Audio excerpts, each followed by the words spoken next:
In the report of the Parliamentary Committee on National Economy recently presented to Parliament, the total estimated investments by Umeme as approved and verified by Electricity Regulatory Authority amount to $746.798 million, inclusive of $10.84 million to be invested by end of March 2025.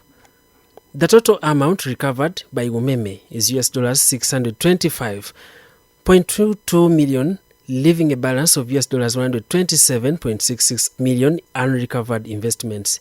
In order to beat the timeline for the buyout and conditions for the loan effectiveness and avoid punitive measures, Parliament approved a loan request of $190 million to facilitate the Umeme buyout.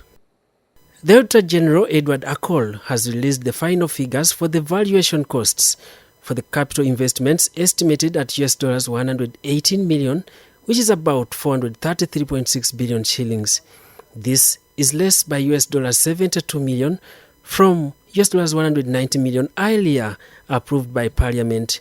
The report was received by the Speaker of Parliament, Annet Anita Among. I appointed Ms. Grant Thornton, Certified Public Accountants, to undertake the special audit on my behalf and report to me to enable me report to Parliament and other stakeholders.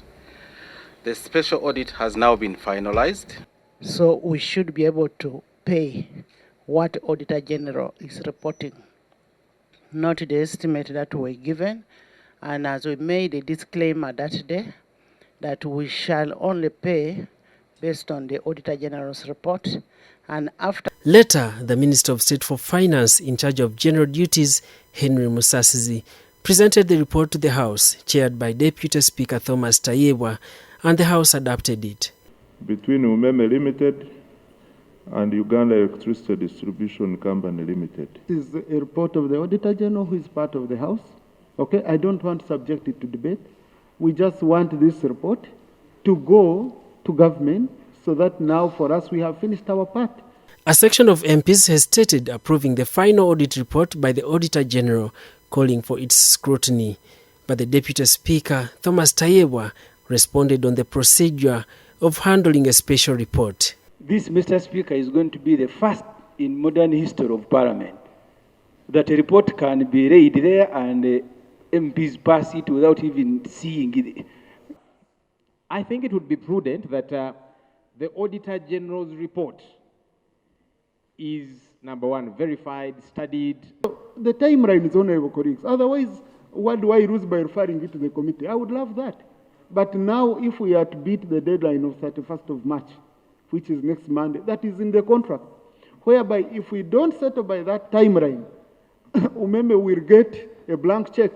Part of what irks the MPs are the conflicting figures by the respective stakeholders and the fear that more costs may rise in the future. But also government needs to look at the practice that has been adopted, that government does not need to wait for Parliament before you implement the report of Auditor General. Thank you. Thank you.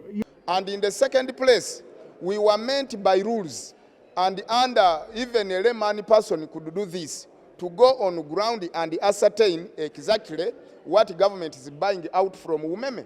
Umeme has no specific permanent assets that it holds.